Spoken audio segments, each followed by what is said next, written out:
Hello friends, आप सभी का स्वागत है आपके अपने यूट्यूब चैनल शॉर्ट्स एकेडमी में। फ्रेंड्स, आज हम लोग जलधाराओं से बनने वाले जितने भी प्रश्न हैं वर्ल्ड ज्योग्राफी का, वो सारा इस वीडियो के माध्यम से कवर करेंगे। और जलधाराएं बहुत इंपॉर्टेंट टॉपिक है, हर एग्जाम में इसमें इससे से क्वेश्चन बनता है, तो काफ़ी इम्पोर्टेंट है ये टॉपिक। तो आप लोग अंत तक देखिएगा और सारे आपके जो है डाउट्स क्लियर हो जाएंगे। और चलिए फ्रेंड्स, स्टार्ट करते हैं। और पहला प्रश्न यहाँ पे है, उत्तरी गोलार्ध में जलधाराओं की दिशा क्या है। तो फ्रेंड्स, उत्तरी गोलार्ध में जो जलधाराएं हैं ये घड़ी की सुई की दिशा में चलती हैं। तो जैसे घड़ी की सुई चलती है वैसे ही उत्तरी गोलार्ध में जलधाराएं चलती हैं। तो चलिए फ्रेंड्स, मैं मैप के माध्यम से बता देती हूँ कैसे जलधाराएं चलती हैं उत्तरी गोलार्ध में। तो फ्रेंड्स, ये देखिए उत्तरी गोलार्ध है और ये है, ये जो डॉटेड लाइन है ये भूमध्य रेखा है। और इसके ऊपर ये देखिए फ्रेंड्स, ये उत्तरी विषुवतीय रेखीय धारा है। तो देखिए फ्रेंड्स, ये जलधारा आगे बढ़ रही है क्लॉकवाइज दिशा में।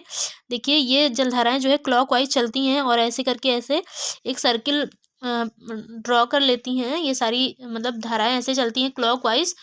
तो उत्तरी गोलार्ध में जो जलधाराएं हैं वो क्लॉकवाइज या जो है घड़ी की सुई की दिशा में चलती हैं, आपको याद रखना है। अगला प्रश्न ये है, दक्षिणी गोलार्ध में जो जलधाराएं हैं किस दिशा में चलती हैं। तो फ्रेंड्स, दक्षिणी गोलार्ध में जलधाराएं जो हैं घड़ी की सुई की विपरीत दिशा में चलती हैं। तो चलिए फ्रेंड्स, मैप से इसको भी देख लेते हैं। तो देखिए फ्रेंड्स, ये दक्षिणी गोलार्ध है और ये फ्रेंड्स कर्क रेखा है। और देखिए ये दक्षिणी विषुवतीय रेखीय जलधारा है और ये बढ़ रही है आगे। तो देखिए फ्रेंड्स, ये घड़ी की सुई की दिशा में नहीं, क्योंकि जो घड़ी की सुई चलती है ना, ये घड़ी है मान लीजिए। तो घड़ी की सुई कैसे चलती है, ऐसे चलती है ना, ऐसे चलती है, ऐसे बस ऐसे आगे ऐसे बढ़ती है, फिर ऐसे बार बार मूव करती जाती है ऐसे ऐसे। तो देखिए जो दक्षिणी गोलार्ध है इसमें ये अपोजिट है घड़ी की दिशा के। तो घड़ी में ऐसे चलेगी, ऐसे चलेगी, लेकिन जो है दक्षिणी गोलार्ध में देखिए घड़ी की दिशा के अपोजिट है कि इधर को चल रही है। तो दक्षिणी गोलार्ध में जो है एंटी क्लॉकवाइज, वहीं उत्तरी गोलार्ध में क्लॉकवाइज चलती हैं। तो ये याद रखना है। अगर ये कॉन्सेप्ट क्लियर है तो फिर थोड़ा सा प्रॉब्लम कभी नहीं होगी।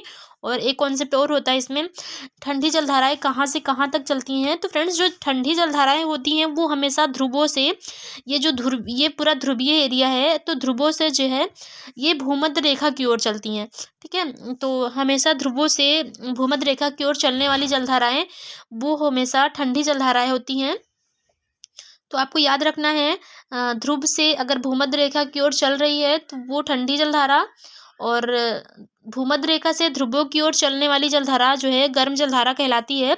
तो भूमध्य रेखा से ध्रुवों की ओर चलने वाली जलधारा है जो है गर्म जलधारा कहलाती है। तो देखिए फ्रेंड्स, ये ग्लोब है हमारा और ये उत्तरी ध्रुव और ये दक्षिणी ध्रुव हो जाएगा। तो फ्रेंड्स, अगर यहाँ से जलधाराएं ऐसे इधर को चलेंगी भूमध्य रेखा की ओर, तो ये जो है ये ठंडी जलधाराएं हो जाएंगी। वहीं अगर जलधारा जो है इधर से इधर की ओर चल रही है ये जलधारा, तो फ्रेंड्स ये सारी गर्म जलधाराएं होंगी। ऐसे ऊपर भी यही कॉन्सेप्ट है, नीचे भी यही कॉन्सेप्ट है। तो ध्रुवों से भूमध्य रेखा की ओर ठंडी एंड भूमध्य रेखा से ध्रुवों की ओर चलने वाली जलधाराएं गर्म जलधाराएं होंगी। तो चलिए अगला प्रश्न, ये ठंडी और गर्म जलधाराएं जहाँ मिलती हैं वहाँ कौन सी सॉरी यहाँ फ्रेंड्स गैस नहीं, घास होना चाहिए, घास पाई जाती है। कौन सी घास पाई जाती है, तो इस गैस को कैंसिल करिएगा। तो फ्रेंड्स, जहाँ ठंडी और गर्म जलधाराएं मिलती हैं वहाँ प्लैंकटन नामक घास पाई जाती है, जो कि मछलियों के खाने का एक आहार है। और जब जहाँ ये घास उत्पन्न होती है वहाँ बहुत सारी मछलियाँ इकट्ठा होकर इस घास को खाती हैं। तो फ्रेंड्स, अगला प्रश्न ये है, ये प्रश्न बहुत बारी पूछा गया है कि जहाँ गर्म और जलधाराएं उत्पन्न होती है वहाँ कौन सी घास पाई जाती है। तो फ्रेंड्स, ये प्लैंकटन नामक घास होती है। और अगला प्रश्न ये, मोजाम्बिक जलधारा कैसी जलधारा है। तो फ्रेंड्स, मोजाम्बिक जलधारा जो है ये एक गर्म जलधारा है। और फ्रेंड्स, ये जो है हिंद महासागर में पाए जाने वाली जलधारा है। तो थोड़ा सा मैप जूम करके हम दिखाते हैं। तो फ्रेंड्स, ये देखिए मोजाम्बिक जलधारा, ये जो है ये हिंद महासागर है, ये पूरा हिंद महासागर वाला पार्ट है। और फ्रेंड्स, ये जो है येलो कलर का ये जो है दक्षिणी विषुवतीय जलधारा है। जब ये आगे बढ़ती है तो ये मेडागास्कर द्वीप है, मेडागास्कर द्वीप से टकराती है और ये दो पार्ट में डिवाइड हो जाती है। एक जलधारा को मोजाम्बिक जलधारा कहते हैं और दूसरे को मेडागास्कर जलधारा कहा जाता है। तो फ्रेंड्स जो मेडागास्कर के पश्चिम साइड से जाती है वो मोजाम्बिक जलधारा होती है, वहीं जो पूर्व साइड से जाती है उसे मेडागास्कर जलधारा नाम दे दिया जाता है।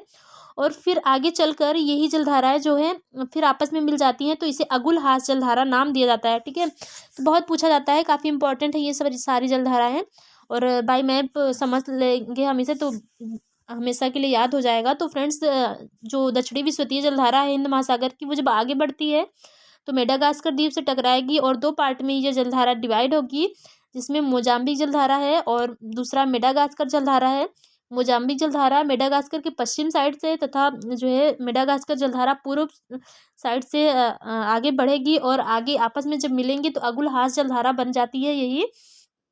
और फ्रेंड्स फिर ये आगे जब बढ़ती हैं तो ये जब आगे बढ़ती हैं और नीचे से यहाँ से पश्चिमी प्रवाह आता है और ये आपस में मिल जाती हैं, तो ये आगे जो है ये ऑस्ट्रेलिया का पश्चिमी तट है, तो यहाँ से टकराती हैं तो आगे बढ़ती हैं ऊपर की ओर भूमध्य रेखा की ओर, तो ये जो है पश्चिमी ऑस्ट्रेलिया की जलधारा बन कही जाती हैं। जब ऑस्ट्रेलिया के तट से टकराकर ऊपर भूमध्य रेखा की ओर बढ़ती हैं तो इसे पश्चिमी ऑस्ट्रेलिया की जलधारा नाम दे दिया जाता है।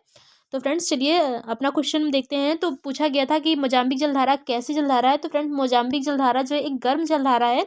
देखिए फ्रेंड्स यहाँ मोजाम्बिक में जहाँ भी माँ आता है और गा आ रहा है, ऐसा ध्यान मतलब याद रखिएगा कि माँ जिस अक्षर में आएगा गा आएगा वो मोस्टली जो है गर्म जलधारा होगी, क्योंकि ऐसा ज़्यादातर क्वेश्चन में ऐसे है ही। देखिए मोजाम्बिक भी एक गर्म जलधारा, अगुलहास भी एक गर्म जलधारा है और मेडागास्कर भी जलधारा गर्म जलधारा है। ठीक है, तो ये सारी जलधाराएं जो है गर्म जलधारा हैं। तो देखिए फ्रेंड्स मैंने जो कॉन्सेप्ट बताया था कि ध्रुवों, ये देखिए भूमध्य रेखा से ये ध्रुवों की ओर चल रही हैं ये जलधाराएं, तो इसलिए ये सारी गर्म जलधारा हैं। लेकिन फ्रेंड्स वहीं देखिए पश्चिमी ऑस्ट्रेलिया की जलधारा ये ध्रुवों से भूमध्य रेखा की ओर चल रही है, तो ये जो है एक ठंडी जलधारा हो जाएगी। तो चलिए हिंद महासागर की जलधाराएं हमने पढ़ लिया है, तो इसके क्वेश्चन कर लेते हैं जल्दी से। तो फ्रेंड्स ये जो है अगुलहास कैसी जलधारा है, तो मैंने अभी बताया कि अगुलहास एक गर्म जलधारा है फ्रेंड्स, तो गर्म जलधारा इसका सही आंसर हो जाएगा और हिंद महासागर में बहने वाली जलधारा है, तो हिंद महासागर की जलधारा है। अगला प्रश्न, ये हिंद महासागर में बहने वाली उत्तरी विषुवतीय रेखीय जलधारा दक्षिणी हिंद महासागर में बहने वाली उत्तरी विषुवत रेखीय जलधारा तथा दक्षिणी विषुवत रेखीय जलधारा जो है कैसी जलधाराएं हैं, तो फ्रेंड्स ये सारी गर्म जलधाराएं होती हैं। बेसिकली जो भूमध्य रेखा वाला क्षेत्र होता है उसके 10 अंश ऊपरी अक्षांश तथा 10 अंश दक्षिणी अक्षांश तक ये विषुवतीय जलधाराएं बहती हैं, उत्तरी तथा दक्षिणी। तो ये सारी गर्म जलधाराएं होती हैं, ये तीनों महासागरों में बहती हैं, चाहे प्रशांत महासागर हो चाहे अटलांटिक महासागर हो, सारे महासागरों में ये जलधाराएं पाई जाती हैं। तो ये गर्म जलधाराएं होती हैं। अगला प्रश्न, ये पश्चिमी ऑस्ट्रेलिया की जलधारा कैसी जलधारा है, तो मैंने फ्रेंड्स अभी बताया था आपको कि जो पश्चिमी ऑस्ट्रेलिया की जलधारा है ये एक जो है ठंडी जलधारा है, जो कि जो है ध्रुवों की ओर से जो है भूमध्य रेखा की ओर जा रही है। देखिए फ्रेंड्स ये मैप के माध्यम से हम देख लेते हैं, तो ये पश्चिमी ऑस्ट्रेलिया की जलधारा एक ठंडी जलधारा है, इसका जो सही आंसर हो जाएगा ठंडी जलधारा हो जाएगा। अगला प्रश्न, ये है किस द्वीपीय क्षेत्र से टकराकर उत्तरी अटलांटिक विषुवतीय प्रवाह दो भागों में बंट जाता है, तो फ्रेंड्स जो है उत्तरी अटलांटिक विषुवतीय जलधारा जो है ये दो भागों में बंट जाती है कैरिबियन द्वीप से टकराकर। तो फ्रेंड्स चलिए इसको मैप के माध्यम से थोड़ा सा देख लेते हैं हम इसको। तो फ्रेंड्स देखिए ये है भूमध्य रेखा और ये है उत्तरी विषुवतीय जलधारा अटलांटिक महासागर की। और फ्रेंड्स ये जब आगे बढ़ती है ना, तो देखिए ये एरो बना हुआ है, ये आगे यहाँ पे कैरिबियन द्वीप समूह से टकराती है और ये दो पार्ट में डिवाइड हो जाती है। ठीक है, और एक धारा इसके ऊपर से जाती है, कैरिबियन द्वीप समूह के ऊपर से, दूसरी धारा जो है इसके नीचे से जाती है। तो फ्रेंड्स इन जो धाराओं का नाम है इनका जो नाम किया गया है, ये दो पार्ट में डिवाइड होती हैं, जिसमें एक फ्लोरिडा की जलधारा है और दूसरा एंटीलीज की जलधारा होती है। तो एक मिनट बता रही हूँ मैं आपको, देखिए। तो फ्रेंड्स जो ये उत्तरी विषुवतीय जलधारा होती है ये दो पार्ट में डिवाइड होगी। तो ये फ्रेंड्स ये वाली जलधारा जो है ये फ्लोरिडा की जलधारा हो जाती है और ये जो है आगे बढ़ती है एंटीलीज की जलधारा। तो दो पार्ट में डिवाइड होती है, फ्लोरिडा की जलधारा और एंटीलीज की जलधारा। और फ्रेंड्स यही एंटीलीज की जलधारा आगे बढ़ती है और यहाँ आगे जो है यहाँ से इधर से लेब्राडोर की जलधारा आती है और एंटीलीज की जलधारा आगे जब बढ़ती है तो लेब्राडोर की जलधारा और एंटीलीज की जलधारा आपस में मिल जाती हैं और फिर जब ये आगे बढ़ती हैं आपस में मिल के, तो इसे ही गल्फ स्ट्रीम नाम दिया जाता है, जो कि बहुत इंपॉर्टेंट जलधारा, सबसे तेज़ बहने वाली जलधारा गल्फ स्ट्रीम है।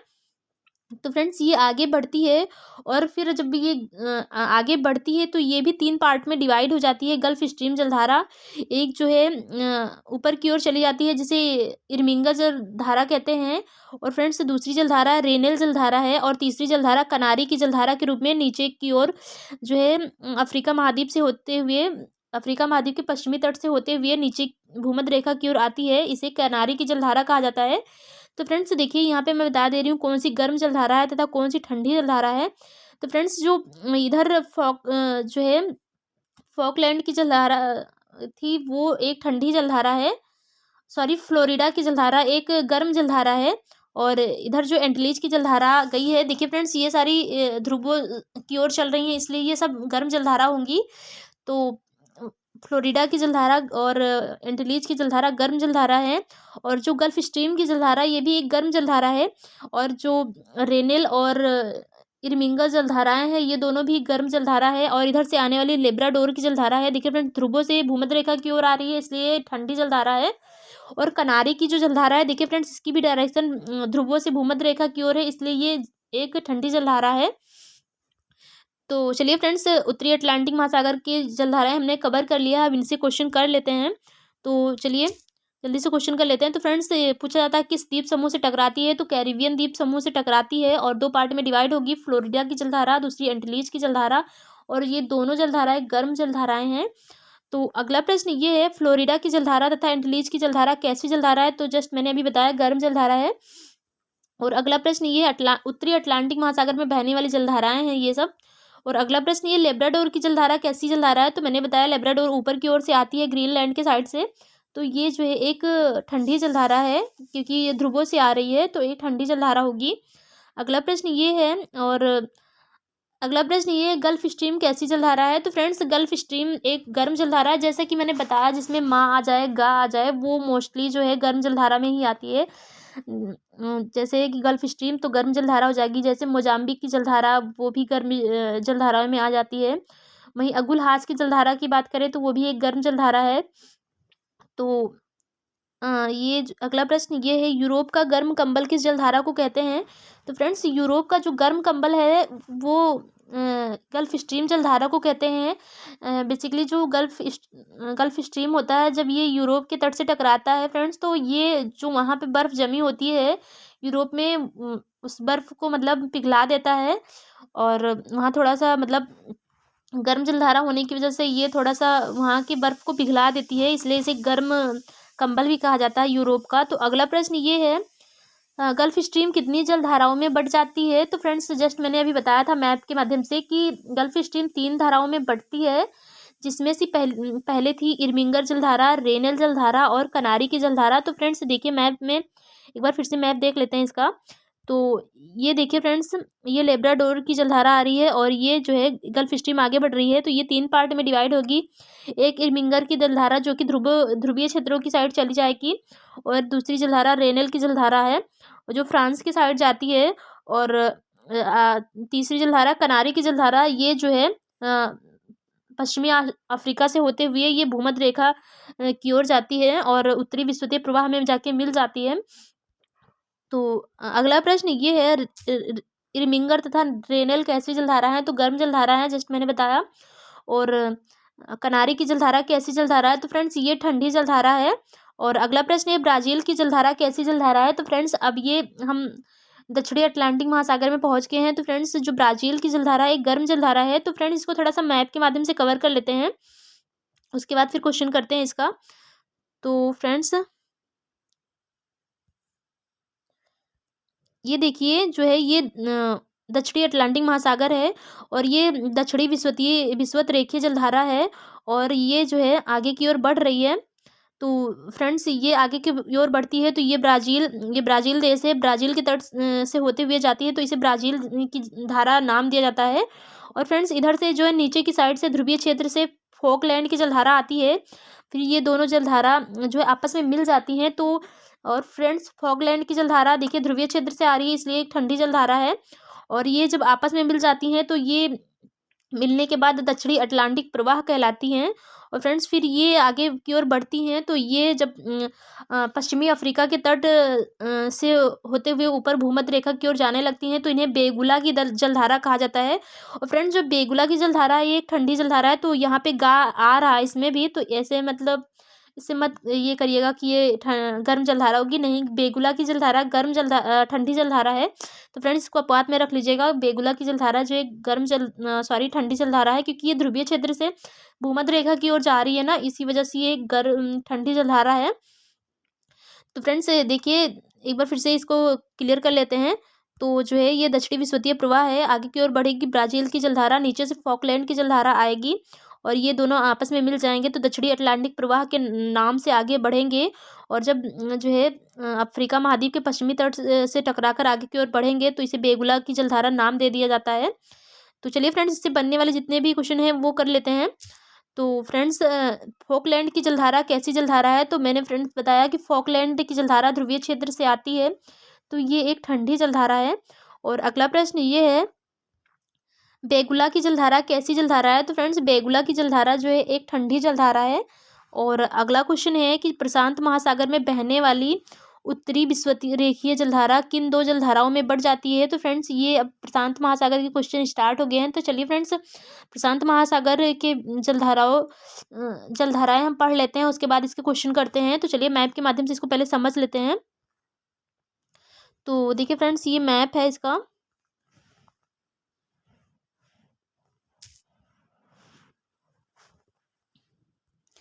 तो फ्रेंड्स ये जो है ये प्रशांत महासागर वाला पार्ट है और आधा पार्ट इधर है। तो फ्रेंड्स देखिए ये जो है ये जो येलो कलर की रेखा गई है ये प्रशांत महासागर की उत्तरी विषुवतीय जलधारा है जो कि आगे की ओर बढ़ रही है।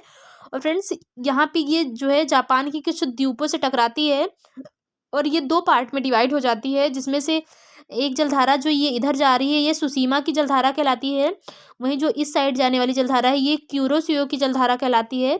तो फ्रेंड्स ये जो है ये सुसीमा की जलधारा तथा दूसरी क्यूरोसियो की जलधारा हो जाएगी। और उसके बाद फ्रेंड्स ये यहाँ से जो है एक जलधारा आती है, इसे बेरिंग जो है, तो जैसे कि मैंने बताया फ्रेंड्स ये देखिए ये दूसरा मैप मैंने लगा दिया है। तो फ्रेंड्स ये जो है भूमध्य रेखा है और इधर से जब उत्तरी विषुवतीय प्रशांत जलधारा आगे की ओर बढ़ती है तो दो पार्ट में डिवाइड होती है। जो है इस साइड में एक सुसीमा की जलधारा जाती है और इधर से क्यूरोसियो की जलधारा आगे बढ़ती है और ये दोनों गर्म जलधारा हैं क्योंकि भूमध्य रेखा से ध्रुवों की ओर जा रही हैं। फिर फ्रेंड्स ये आगे की ओर बढ़ती है और इधर से क्यूराइल की जलधारा आती है, क्यूराइल की जलधारा को ही ओयोसियो की जलधारा कहा जाता है। तो फ्रेंड्स ये आगे इधर मिलती है और फिर ये जो है अलास्का के तट से टकराती है। और क्यूराइल की जलधारा जो है एक ठंडी जलधारा है। और फिर फ्रेंड्स ये जब आगे बढ़ती है तो ओयोसियो की जलधारा भी इसमें आके मिलती है, वो भी ठंडी जलधारा रहती है और ये अलास्का के तट से टकराती है और ये अलास्का की जलधारा नाम दे दिया जाता है। और फ्रेंड्स जो अलास्का की जलधारा है ये फ्रेंड्स अलास्का से ऊपर की ओर जाती है, इसलिए इसे अलास्का की धारा कहा जाता है और ये गर्म जलधारा है क्योंकि ये भूमध्य रेखा से ध्रुवों की ओर चल रही है, तो इसी वजह से अलास्का की जलधारा गर्म जलधारा है। और फ्रेंड्स ये देखिए नीचे की ओर एक जलधारा आ रही है जिसे कैलिफोर्निया की जलधारा कहते हैं। तो कैलिफोर्निया जलधारा नीचे की ओर आती है और ये भूमध्य रेखा की ओर आ रही है, इसी वजह से ये एक ठंडी जलधारा है। तो तो चलिए इससे बनने वाले क्वेश्चन मैप के माध्यम से हम कर लेते हैं कवर। तो फ्रेंड्स क्वेश्चन है, प्रशांत महासागर में बहने वाली उत्तरी विषुवतीय रेखीय जलधारा किन दो जलधाराओं में बढ़ जाती हैं। तो मैंने बताया फ्रेंड्स दो जलधाराओं में बढ़ जाती हैं, एक क्यूरोसियो की जलधारा, दूसरी सुसीमा की जलधारा। तो फ्रेंड्स ये दोनों जलधाराएं गर्म जलधाराएं हैं। और अगला प्रश्न ये है, क्यूरोसियो की जलधारा तथा सुसीमा की जलधारा कैसी जलधारा है, तो गर्म जलधारा है। और अगला प्रश्न ये अलास्का की जलधारा कैसी जलधारा है, तो फ्रेंड्स अलास्का की जो जलधारा है ये एक गर्म जलधारा है। तो इसका जो सही आंसर हो जाएगा गर्म जलधारा हो जाएगी अलास्का। बहुत पूछा जाता है और हमें लगता है अलास्का बर्फीय क्षेत्र है तो वहाँ से जो जलधारा उत्पन्न होगी वो ठंडा होगा, लेकिन ऐसा कुछ नहीं है। वो बेसिकली जो है क्यूरोसियो धारा आगे की ओर बढ़ती है ना, तो वो अलास्का से टकराती है तो ऊपर की ओर ध्रुवों की ओर जाती है, इसलिए वो एक गर्म जलधारा है। तो गर्म जलधारा हो जाएगी अलास्का की जलधारा। और अगला प्रश्न ये है, कैलिफोर्निया की जलधारा कैसी जलधारा है? तो फ्रेंड्स कैलिफोर्निया की जो जलधारा है ये एक ठंडी जलधारा है। तो इसका जो सही आंसर हो जाएगा ठंडी जलधारा। देखिए फ्रेंड्स, इसको याद रखने का एक सिंपल सा कॉन्सेप्ट है, कैली यानी कि कूल। कूल का मतलब कैली को हम कूल पढ़ सकते हैं, तो कूल से हो जाएगा, कूल मतलब ठंडा, और इसलिए कैलिफोर्निया जो है एक ठंडी जलधारा हो जाएगी, उत्तरी प्रशांत महासागर में बहने वाली। तो आपको याद रखना है कि कौन सी जलधारा कहाँ पे किस महासागर में बह रही है, क्योंकि पूछा बहुत जाता है कि ये किस महासागर में बहती है, ये किस महासागर में बहती है, तो बहुत पूछा जाता है ये। तो अगला प्रश्न ये, ओयोसियो तथा क्यूराइल की जलधारा कैसी जलधारा है? तो मैंने बताया फ्रेंड्स, ओयोसियो और क्यूराइल की जलधारा जो है ध्रुवीय क्षेत्रों से आती है और क्यूरोसियो जलधारा में मिल जाती है। तो ओयोसियो और क्यूराइल जलधारा एक ठंडी जलधारा है ध्रुवीय क्षेत्रों से आने की वजह से। तो अगला प्रश्न ये है, पूर्वी ऑस्ट्रेलिया की जलधारा कैसी जलधारा है? तो फ्रेंड्स ये हम पहुंच गए हैं जो है दक्षिणी प्रशांत महासागर की जलधाराओं में। तो थोड़ा सा मैप के माध्यम से इसको हम देख लेते हैं। तो फ्रेंड्स देखिए ये मैप है, और फ्रेंड्स ये है जो है पूर्वी विषुवतीय प्रवाह। और फ्रेंड्स ये आगे की ओर बढ़ती है, तो ये जो है ऑस्ट्रेलिया का जो पश्चिमी तट है वहाँ से पूर्वी तट है उससे टकराती है, तो इसे पूर्वी ऑस्ट्रेलिया जलधारा नाम दे दिया जाता है। और फ्रेंड्स ये भूमध्य रेखा से आ रही है, इसलिए एक गर्म जलधारा है पूर्वी ऑस्ट्रेलिया की जलधारा। फिर फ्रेंड्स ये आगे की ओर बढ़ती है नीचे की ओर, तो नीचे से जो है पश्चिमी प्रवाह जो आके मिलता है इसमें, और ये जो है पश्चिमी प्रवाह जब पूर्वी ऑस्ट्रेलिया की जलधारा में मिल जाता है तो ये एक ठंडी जलधारा बन जाती है। और फिर ये जब आगे इधर बढ़ती है, तो फ्रेंड्स ये देखिए ये इधर पेरू देश है, और इधर से ये पश्चिमी दक्षिण अमेरिका महाद्वीप से टकराता है, और ये फिर जो है आगे बढ़ता है, तो पेरू या हम्बोल्ट की जलधारा कहा जाता है। तो क्वेश्चन बहुत पूछा जाता है कि पेरू और हम्बोल्ट की जलधारा कैसी जलधारा है? तो ये एक गर्म जलधारा है, ठंडी जलधारा है पेरू और हम्बोल्ट की जलधारा, क्योंकि फ्रेंड्स इसकी जो दिशा है वो ध्रुवीय क्षेत्र से भूमध्य रेखा की ओर है। तो चलिए फ्रेंड्स, इससे बनने वाले क्वेश्चन हम कर लेते हैं फटाफट। तो अगला प्रश्न ये, पूर्वी ऑस्ट्रेलिया की जलधारा कैसी जलधारा है? तो मैंने बताया फ्रेंड्स ये गर्म जलधारा है, क्योंकि ये भूमध्य रेखा से ध्रुवों की ओर जा रही है और गर्म जलधारा है। अगला प्रश्न ये है, किस जलधारा को काली धारा के नाम से जाना जाता है? तो फ्रेंड्स क्यूरोसियो जलधारा को काली धारा के नाम से जाना जाता है। ऐसा कहते हैं कि फ्रेंड्स जो क्यूरोसियो की जलधारा, ये इसका पानी ब्लैक होने की वजह से इसे काली धारा के नाम से जाना जाता है। तो मैंने सिर्फ इसको सुना ही है, और एग्जैक्टली क्या है ये तो पता नहीं।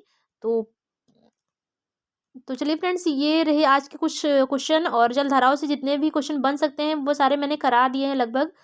तो एक क्वेश्चन रह गया कि पेरू या हम्बोल्ट की जलधारा कैसी जलधारा है? तो फ्रेंड्स ये एक ठंडी जलधारा है, इसको कहीं नोट कर लीजिएगा ज़रूर, मैं क्वेश्चन में डालना भूल गई, तो इसको ज़रूर कर लीजिएगा। पेरू और हम्बोल्ट की जलधारा एक ठंडी जलधारा है, बहुत पूछी जाने वाली जलधारा है, और पूछा जाता है कि किस महासागर में चलती है? तो दक्षिणी प्रशांत महासागर में चलेगी, और अमेरिका के पश्चिमी तट से होके जाती है, दक्षिण अमेरिका महाद्वीप के पश्चिमी तट से, और भूमध्य रेखा की ओर चलती है, इसीलिए एक ठंडी जलधारा है। तो चलिए फ्रेंड्स, ये आज के रहे कुछ क्वेश्चन, और आई होप ये वीडियो पसंद आई होगी आपको। यदि पसंद आई तो फ्रेंड्स थोड़ा सा कमेंट करके बताया कीजिए कि वीडियो कैसी लगी। और चलिए फिर मिलते हैं नए वीडियो में नए टॉपिक के साथ, तब तक के लिए आप लोग ध्यान रखिए।